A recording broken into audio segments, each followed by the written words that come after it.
12 del mediodía, 3 minutos, señoras y señores, tengan ustedes una cordial bienvenida. A partir de este momento les vamos a entregar las noticias más importantes con las que se han desarrollado todo este esquema informativo durante las últimas horas en Montería, Córdoba, la costa, Colombia y el mundo. Máster Central, como siempre, Robinson Ramos. Saludo cordial a los amigos que están llegando a esta hora a la sintonía a través de la aplicación móvil Periscope, lo que están a través de Facebook Live en los portales rionoticias.co y monteriaradio38grados.com y a través de la cuenta de GS Noticias. Gracias por acompañarnos y regalarnos estos minutos. Hay una apretada agenda informativa, hay abundante material informativo.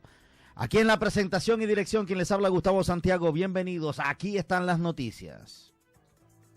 Gustavo Santiago es Montería Radio, 38 grados. Atención, acaba de ser radicada ante el Consejo de Estado una demanda por pérdida de investidura en contra del senador del partido de la U y del departamento de Córdoba, Musa Besaile Fayad. La demanda pretende la muerte política del congresista.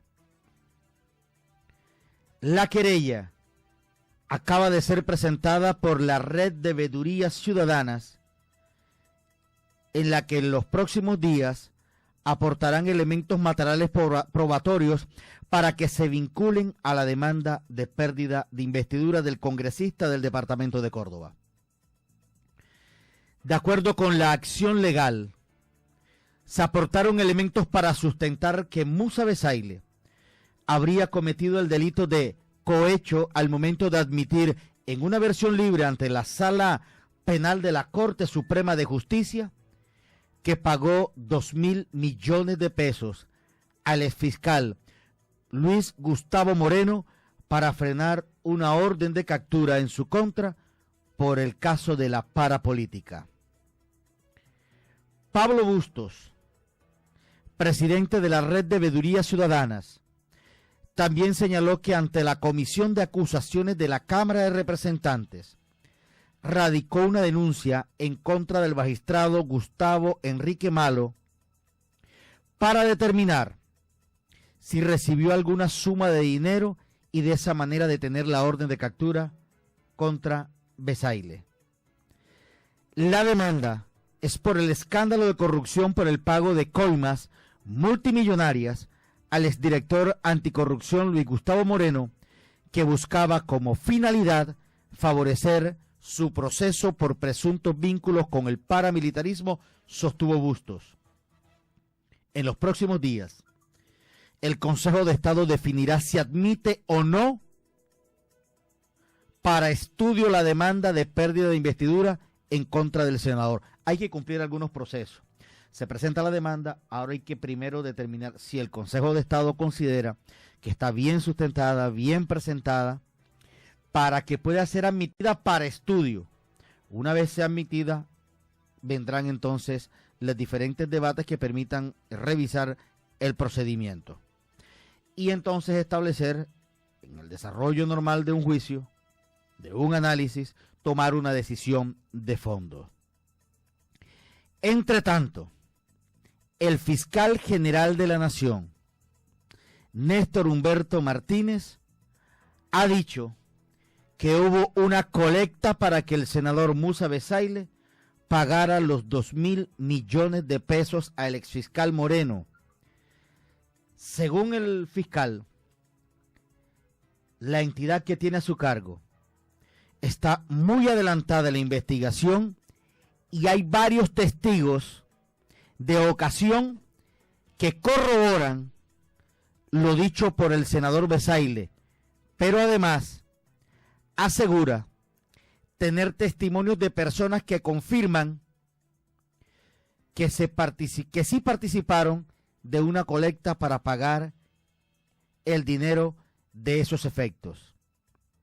Dijo el fiscal general de la Nación que se prepara una nueva imputación de cargos para Luis Gustavo Moreno, donde se incluirán las nuevas conductas delictivas, incluidos los testimonios y la denuncia pública hecha por el senador del partido de la U del departamento de Córdoba, Musa Besaile Fayad.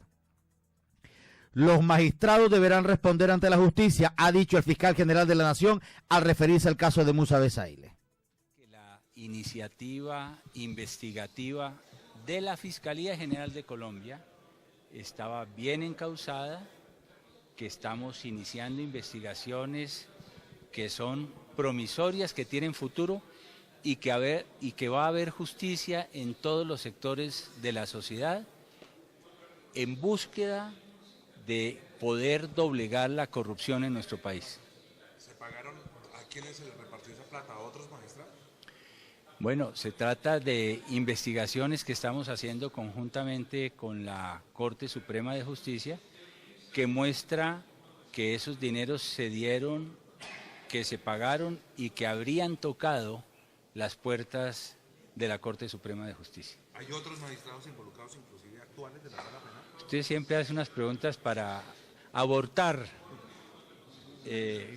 la justicia. No. Todo lo que haya lo diremos en su momento. Pero es un grado de corrupción muy alto, entonces, lo que podemos ver en este caso.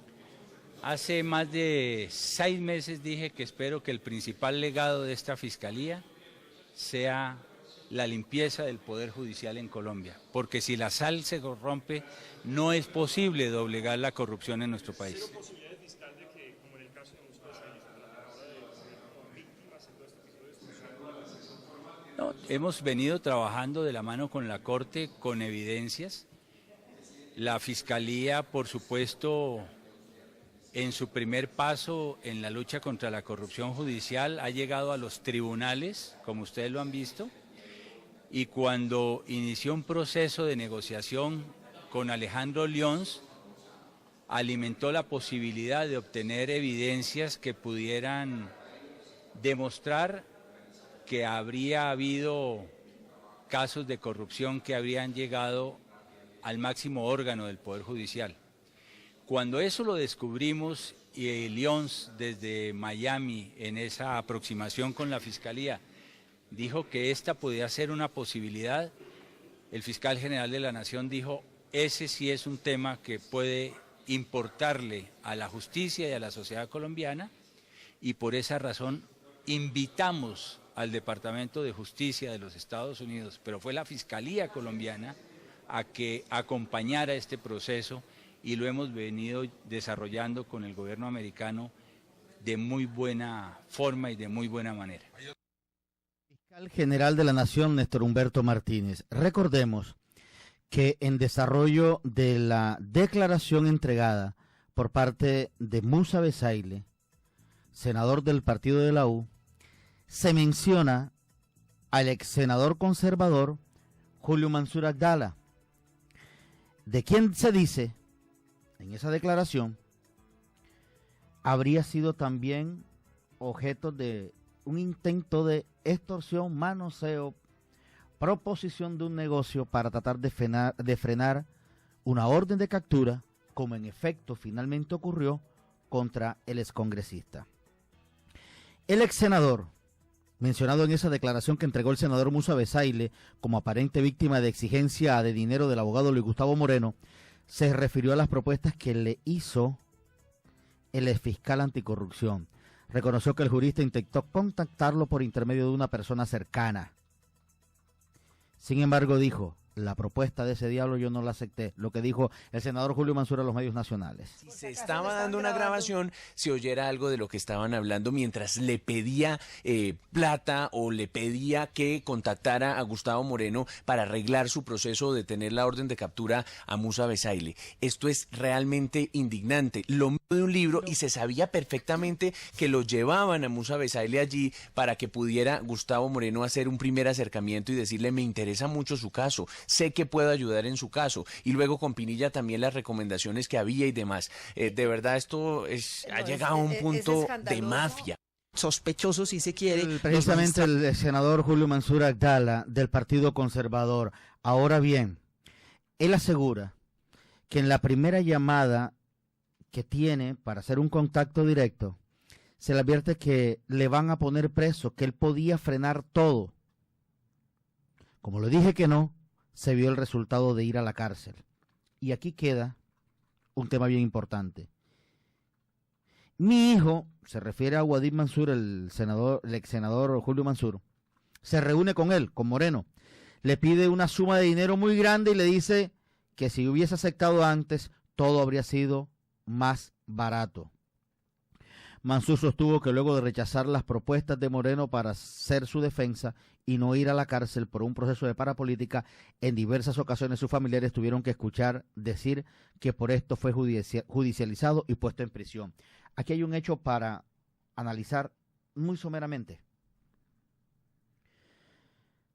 Si al excongresista Julio Mansur se le ofreció mediante el pago de una millonaria, considerable suma de dinero para frenar su detención, ¿por qué no lo denunció?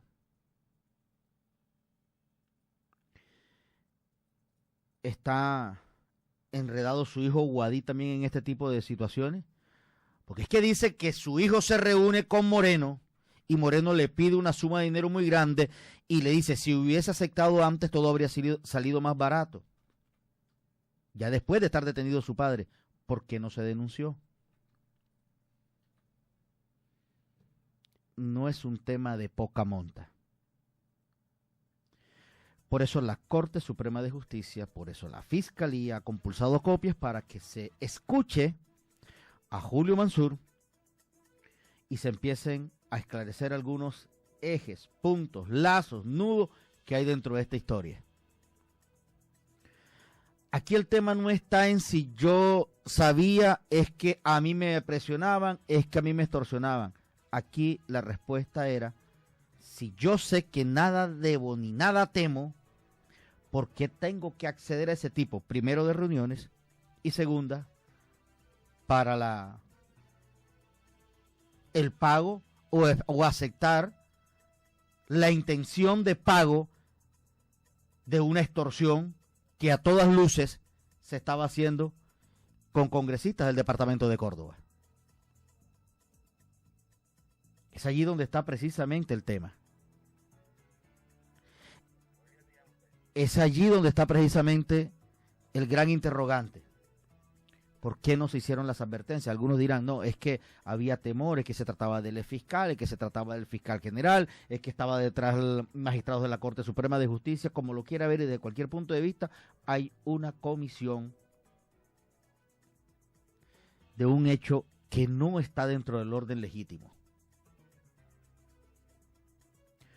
Serán los congresistas los que ante la Corte expliquen y miren a ver cómo se salen de este embrollo. Y todo esto ocurre a pocos días de ser escuchado en interrogatorio el señor Alejandro Leons en Miami por parte de la Fiscalía General de la Nación. Permítanme cambiar de frente informativo. Hay un hecho supremamente delicado en la salud en Montería. Los médicos especialistas que prestan sus servicios en el Hospital San Jerónimo de la capital de Córdoba se declararon en asamblea permanente luego de denunciar la crisis financiera, administrativa y asistencial del establecimiento. El galeno Jorge Ordosgoitia dijo que la decisión se adoptó luego que los especialistas se reunieran y en asamblea determinaran que la crítica situación del hospital, basado en presuntos actos administrativos irregulares, no permite que se atienda bien a los pacientes. El gastroenterólogo aclaró que solo atenderán urgencias vitales y que no se trata de convertirse en enemigos del hospital ni de la gerencia, sino que se haga reaccionar a la junta directiva del centro asistencial que preside el gobernador Edwin Besaile. Haciendo un llamado al gobierno departamental,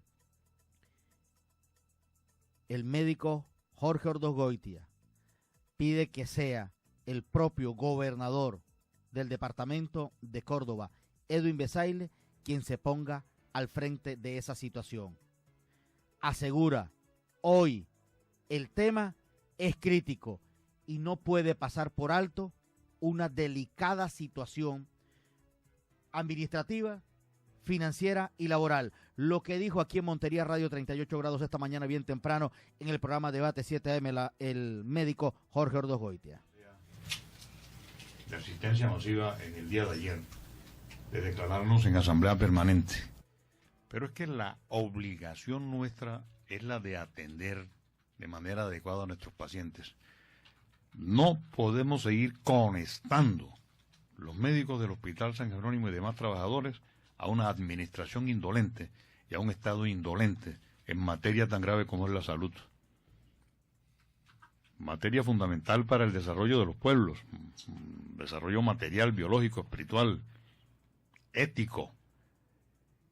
Y hemos decidido entonces, por sustracción de materia, es que no hay elementos para trabajar adecuadamente, declararnos en asamblea permanente en el hospital, de cuerpo presente en el hospital, atendiendo a los pacientes de urgencias, pero exigiendo enseguida que estos pacientes que ingresan al servicio de urgencia por la necesidad importante de la atención de su salud, tengan los insumos adecuados, necesarios, suficientes, imprescindibles para el tratamiento de estos pacientes, porque ni siquiera en el servicio de urgencia se puede proveer una buena salud.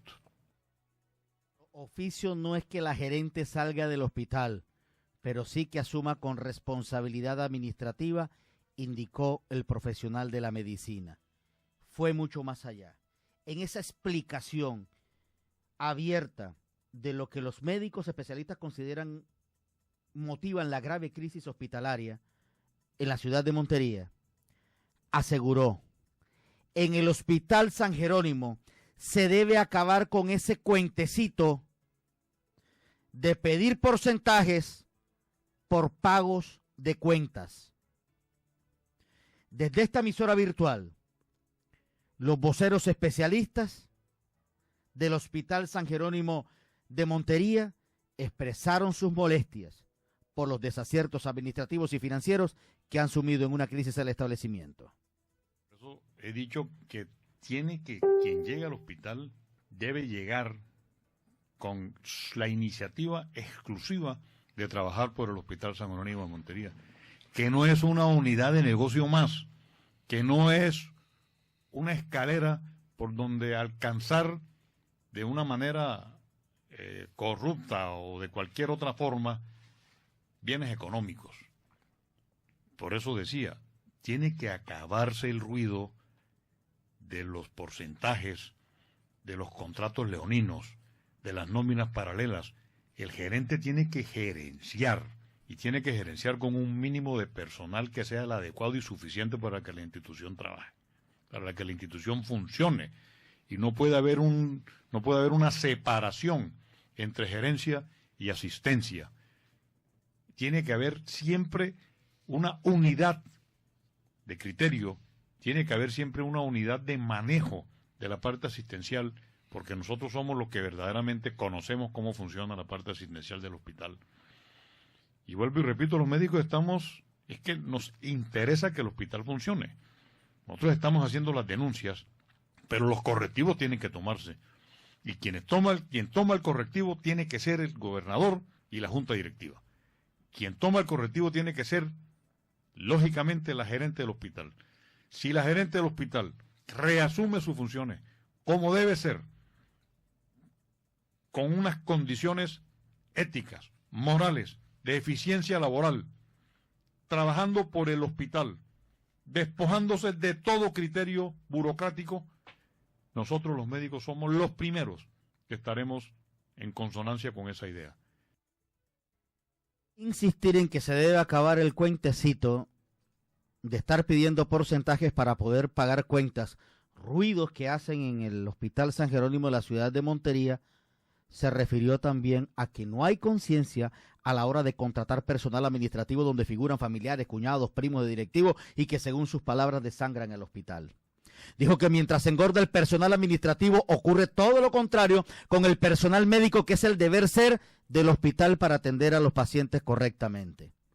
No solamente fue el médico Ordóñez quien se pronunció. Deprimente. Con esa palabra resumió el médico ginecólogo Clovis Puche la difícil situación en la que prestan sus servicios en el Hospital San Jerónimo de Montería, llamando respetuosamente al gobernador de Córdoba, Edwin Besaile, y a la gerencia del centro asistencial. El profesional de la medicina dijo que se necesita una cirugía administrativa y una epidemia de honestidad financiera para salvar el establecimiento. Nos obligan a recibir pacientes a sabiendas que los servicios que prestamos no están en óptimas condiciones, y además de eso nos están poniendo en riesgo por una sencilla razón. Los familiares se dan cuenta que no hay una buena prestación y se abalanzan contra nosotros, ha dicho el propio ginecólogo, este vocero también de los especialistas del Hospital San Jerónimo de la capital del departamento de Córdoba. Las condiciones de salud del hospital no son óptimas, no son las más aptas para recibir en este momento pacientes.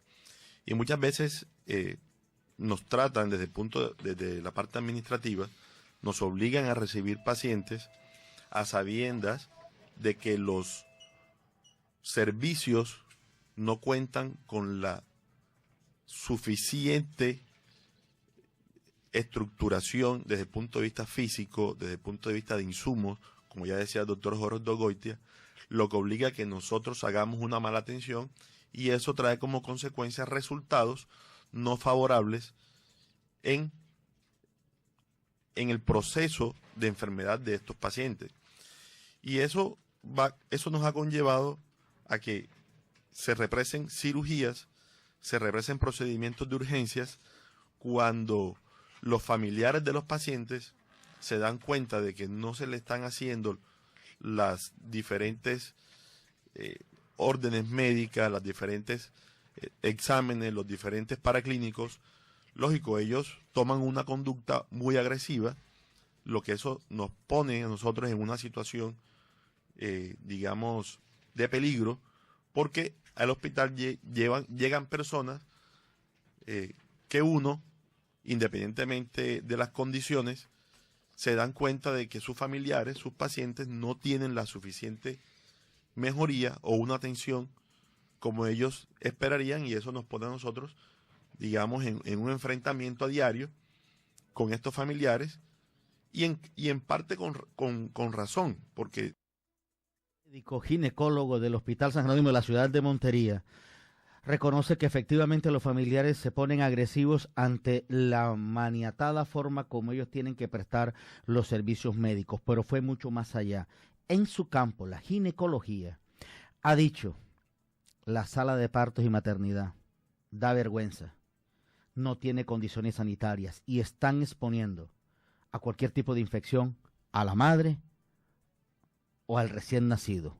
Y en este caso me voy a referir específicamente a la sala de parto, lo que tiene que ver con maternidad. Los cubículos no tienen las condiciones sanitarias para poder estar una paciente en trabajo de parto.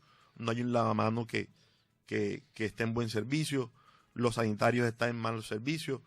Para digamos, para ponerlo más en contexto, de 10 lavamanos que tienen sala de parto solamente sirve 1 o 2. ¿Eso que conlleva? A que haya un riesgo de infecciones, digamos, de insalubridad, que puede afectar tanto a la madre como al recién nacido. Eso por una parte, locativa. Y los insumos, que ya hemos sido reiterativos, no son los de mejor calidad, no son los adecuados, no son los que necesitamos para los buenos procedimientos. Y lógico, esto siempre va a traer como consecuencia que los resultados no sean los mejores. Ser los resultados mejores si usted no tiene ni las locaciones ni los insumos para prestar un buen servicio médico. Y da dolor, da pesar, da grima, es deprimente reconocerlo.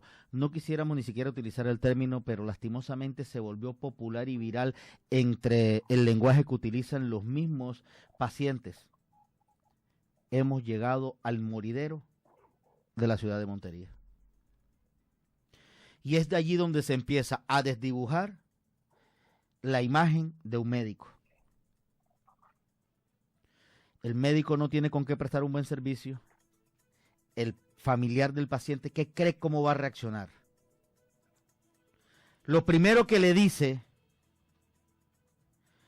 al médico es, atiéndalo bien, no sea inhumano.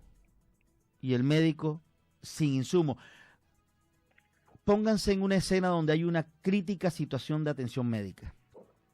¿Ustedes creen que el médico se va a detener a explicar por qué no prestan un buen servicio? ¿O creen ustedes que el paciente o el familiar va a tener el tiempo y la paciencia para atender esa explicación? Hacen lo que se puede con poquitas cosas y arriesgando la vida de los más pobres. Saludos a los amigos que están allá en Palmira Valle, nos están enviando saludos a través de nuestras aplicaciones móviles. Gracias. Los que están en Valladolid, España, que también nos están enviando saludos, gracias. Saludo a esta hora del mediodía a Fabián Lora, es el jefe de la Unidad de Gestión del Riesgo del Departamento de Córdoba. Esta mañana, bien temprano, se reportó una emergencia. Se desbordó la Quebrada Seca, municipio de Los Córdoba, área costera de este departamento. Juan Carlos Llances, quien es el alcalde de esa población, aseguró que luego del torrencial aguacero de esta madrugada, la Quebrada Seca se desbordó e inundó caseríos y amenaza al corregimiento El Ébano. Dijo que en su primer barrido visual en los caseríos La Ponderancia y el que llaman Apartada Canalete hay unas 50 familias damnificadas. Animales muertos que fueron sorprendidos por la fuerza de agua y obviamente con la devastación del sector agrícola. Doctor Lora, con las muy buenas tardes. ¿Tiene algún informe, algún reporte oficial frente al tema? Muy buenas tardes. Bueno, buenas tardes, sí, ahí recibimos el informe del coordinador de gestión de riesgo del municipio de Los Córdoba. Estamos trabajando ya con los organismos de socorro para realizar el censo de la población damnificada por esta creciente súbita de la Quebrada Seca. Estamos también esperando ese informe oficial para mirar de qué manera comenzamos a gestionar la ayuda para estas familias damnificadas y esperar que comiencen a disminuir los niveles para ver cuáles fueron las afectaciones. ¿Las poblaciones afectadas fueron las que mencioné, Ponderancia y la Apartada Canalete solamente? Sí, hay en Canalete, hay afectaciones en Los Córdobas, en la Quebrada Seca, que también afecta mucho el municipio. Tenemos afectaciones en San Carlos también, Montería, San Antero, Canalete y Los Córdobas fueron las donde en este momento nos están reportando las crecientes súbitas por la intensidad de las lluvias en la madrugada de hoy. ¿Corregimiento El Ébano resultó afectado con la creciente? Sí, es el más afectado hasta el momento, por eso hoy están los organismos de socorro que son los primeros intervinientes con el municipio a mirar cuáles fueron las afectaciones y a esperar el informe oficial de ellos. Tenemos entonces poblaciones como San Carlos, Canalete y Los Córdobas, además de Montería, afectado con las lluvias de esta mañana. Y San Antero. ¿Y el municipio de San Antero? En San Antero, Córdoba, tuvimos sí una creciente súbita también y ya se está evaluando por parte de los bomberos de Lorica la situación allá. ¿Y allá exactamente qué ocurrió? ¿Alguna quebrada? Sí, allá fue quebrada, una creciente súbita también en un sector del municipio de San Antero. Ya estamos esperando también la información, pues todas fueron crecientes súbitas en la madrugada. Los organismos de socorro están en los sitios de todos estos municipios, están haciendo la evaluación, el diagnóstico de lo que ocurrió para nosotros posteriormente iniciar las labores de coordinación en lo que tiene que ver con las ayudas y mirar de qué otra manera podemos recuperar esos municipios. Doctor Lora, no le quito más tiempo, ha sido usted muy amable, muchas gracias. Gracias a usted, un saludo muy especial. Es el jefe de la Oficina de Gestión del Riesgo del Departamento de Córdoba. Pero, mientras eso ocurre, desde la Comisión de Ordenamiento Territorial del Senado, la alcaldesa del municipio de Lorica, Nancy Sofía Hattin, pidió mayor apoyo del gobierno nacional para mitigar el impacto de la temporada invernal en el departamento de Córdoba y proteger las poblaciones ribereñas del Sinú. En representación de los alcaldes del departamento de Córdoba, principalmente los del Bajo Sinú, la mandataria solicitó mayor apoyo del gobierno nacional para mitigar el impacto de la temporada invernal en el departamento de Córdoba y proteger las poblaciones ribereñas del Sinú. En representación de los alcaldes, principalmente los de esa subregión del departamento, solicitó obras definitivas. En el debate del control político citado por el senador Antonio Correa, la burgomaestra ratificó la gestión ante el Fondo de Adaptación para la Invención de Proyectos de Nuevas Viviendas que fueron afectadas por la pasada ola invernal y solicitó nuevos recursos para la actual. Explicó que luego de la visita presidencial y las acciones ordenadas no se deben olvidar de Córdoba porque la temporada invernal no ha acabado. continúa, persiste y hay poblaciones que siguen siendo afectadas, se explica por parte de la mandataria. En la zona urbana de Montería, problemas en algunos sectores, especialmente en la zona sur y en la zona rural de la capital del departamento de Córdoba.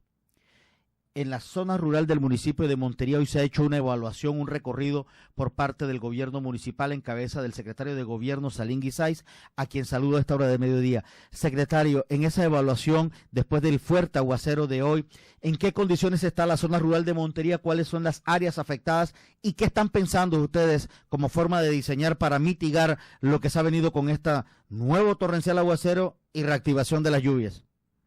Pues Gustavo, muy buenas tardes a ti y a todas las personas que nos escuchan.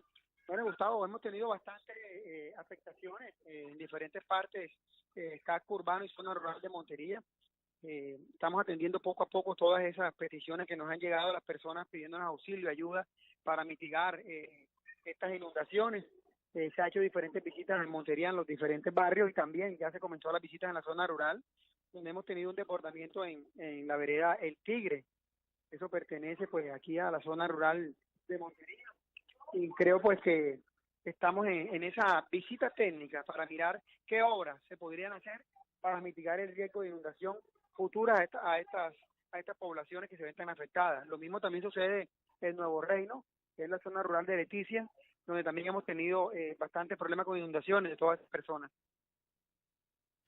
¿Hay algún cálculo de personas afectadas o familias afectadas, secretario? Mire, nosotros hicimos un censo aproximado la semana pasada, la subimos a la oficina, a la Agencia Nacional pues de Riesgo, a la Unidad Nacional de Riesgo, donde tenemos 1.583 damnificados.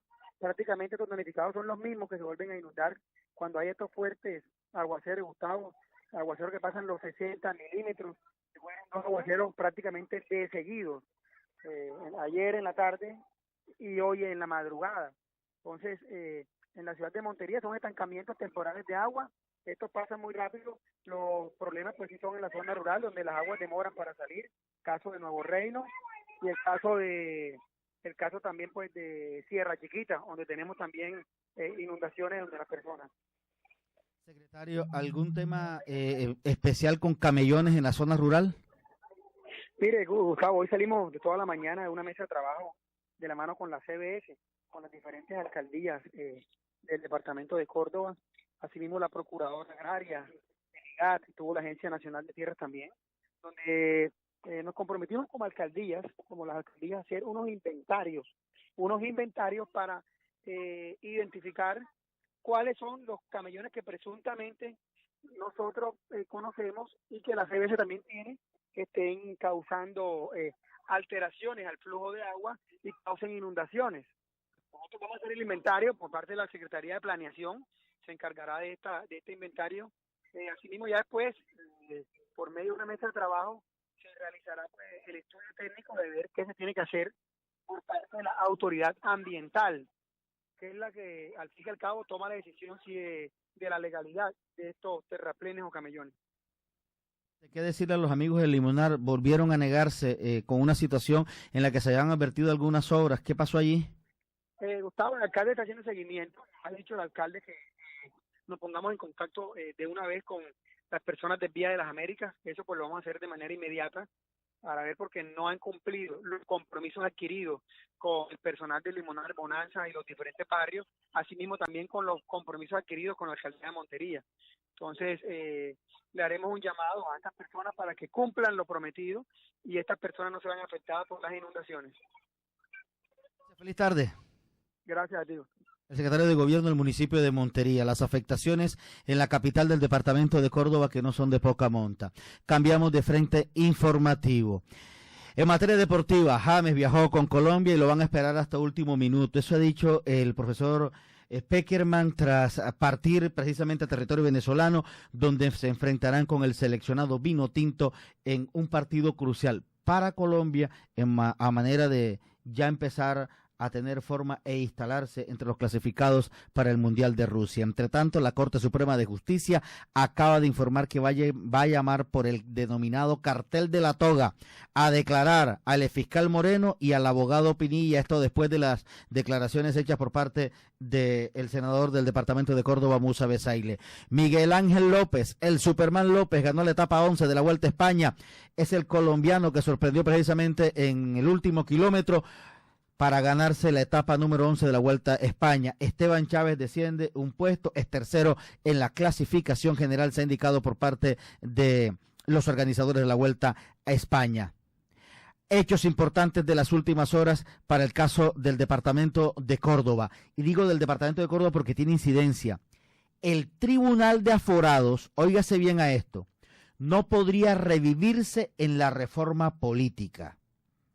Varios senadores expresaron su concepto en el que aclaran que el denominado Tribunal de Aforados para la Investigación y Juzgamiento de los Altos Funcionarios del Estado no tiene ningún tipo de unidad de materia con la reforma electoral. De esa manera, indican que un artículo de esa naturaleza volvería a ser declarado inexequible por la Corte Constitucional. La ex fiscal y hoy senadora Vivian Morales aseguró que cuando tumbó el Tribunal de Aforados en el equilibrio de poderes, la Corte Constitucional dijo que se le estaba quitando independencia a la rama judicial y se estaba atentando contra la separación de poderes. Luego el Congreso no podrá repetir esa norma, tendría que hacer una constituyente o un referéndum. El Congreso ya no tiene competencia para eso porque no puede repetir normas que la Corte ha tumbado. Una nueva polémica, están buscando caminos para tratar de ampararse ante la avalancha de denuncias y todo tipo de situaciones irregulares que se vienen presentando en el territorio nacional y que lastimosamente están tocando raíces en el departamento de Córdoba.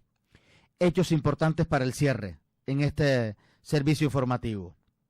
Lo primero tiene que ver con una protesta que terminó a pedradas atacando la sede de Electricaribe en el municipio de Lorica. Habitantes de distintos sectores de la zona urbana del municipio de Lorica en el departamento de Córdoba atacaron a piedras a la sede regional de Electricaribe en reclamo por una interrupción prolongada del servicio de energía.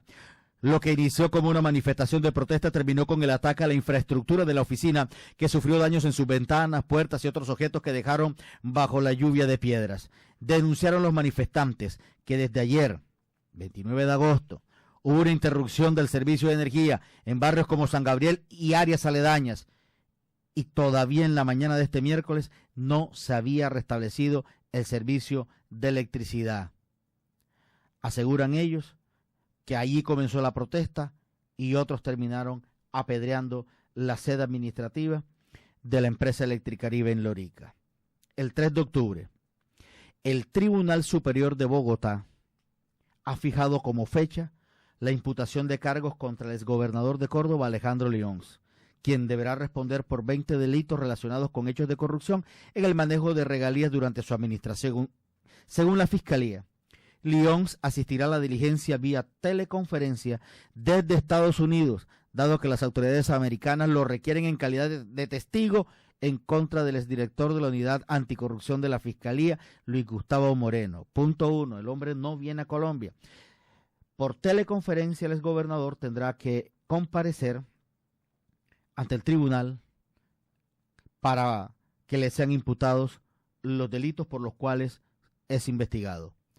De acuerdo con el ente investigador, Lyons será testigo de las irregularidades ocurridas en su administración y además deberá entregar información sobre la supuesta red de corrupción que involucra a distintos senadores del territorio nacional, incluyendo al excongresista Luis Alfredo Ramos y a Musa Besaile del departamento de Córdoba.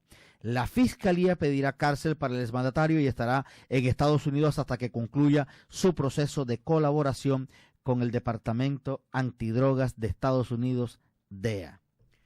Noticia importante, la promesa de la ANI, la Agencia Nacional de Infraestructura, que se comprometió a revisar la posibilidad de no trasladar el peaje El Purgatorio del kilómetro 18 al kilómetro 13 como lo plantea la concesión Ruta al Mar y que originó voces de rechazo de las autoridades en Córdoba. El compromiso es que el próximo 12 de septiembre determinará si lo rueda, si lo traslada o lo deja quieto. Pero además, en una reunión liderada por el alcalde de la ciudad de Montería, advirtiendo que con el traslado de las casetas del peaje se impactarán negativamente 12 corregimientos, 70 veredas y los municipios de Valencia y Tierra Alta, le dejó un rosario de propuestas a la ANI. La primera, dejar el peaje del kilómetro 18 donde está. Otorgar una tarifa diferencial para todo el transporte público. En caso de mover el peaje, considerar la alternativa de empadronamiento de las zonas afectadas para darle tarifa especial a las personas que viven en ellas. Compensación social con la pavimentación de la vía terciaria Montería, Guateque, Hoyo Oscuro como alternativa para los 7 corregimientos de la zona del Betancí, así como la comunicación para Montería, Tierra Alta y Valencia. Incluir como alcance progresivo a la concesión de la vía kilómetro 15 Tierra Alta. Con respecto al aumento de la tarifa, se solicitó que se haga de manera progresiva en todos los peajes de Córdoba con una curva de aumento moderada y no de un solo garrotazo. La ANI se comprometió a analizar todas las alternativas y dará respuesta el próximo 12 de septiembre. Hay un interrogante que están planteando los bajos sinuanos, los amigos del municipio de Lorica y todos aquellos que utilizamos de una u otra manera esa vía frecuentemente. Si con la decisión de la Junta Directiva de la Corporación Ambiental Valles del Sinú y del San Jorge CBS, con la aceptación del gobierno nacional, de haber sacado la variante según la cual se iba a construir una transversal vial a la altura del municipio de Lorica, ¿por qué no se desmonta también el aumento exagerado del peaje Mata de Caña? Si se supone que efectivamente los recursos que se iban a percibir y por eso se aumentaron era para financiar la obra. Si no está definida, ¿para qué la van a cobrar? Meter el reversazo es bastante difícil, pero hay que levantar la voz de protesta y adoptar las medidas legales si es necesario. Insisto, si ya la obra dijeron que no va, que hay que replantearla, porque tienen que estar pagando los usuarios con una tarifa de peaje tan alta. Si se supone que vía peaje la iban a financiar. Las vainas que ocurren en Colombia, y eso no es orquestado por el Departamento de Córdoba. La Agencia Nacional de Infraestructura ANI dándole concesión a las concesiones. Y terminan esquilmando el bolsillo de los cordobeses. Sitiado, con peajes, el Purgatorio, Los Cedros, Mata de Caña, Garzones. Por donde cojan, te cobran. 12:48. Gracias por acompañarnos. Feliz almuerzo, feliz tarde. Como siempre, en sintonía de Montería Radio 38 grados y los amigos del portal rionoticias.co.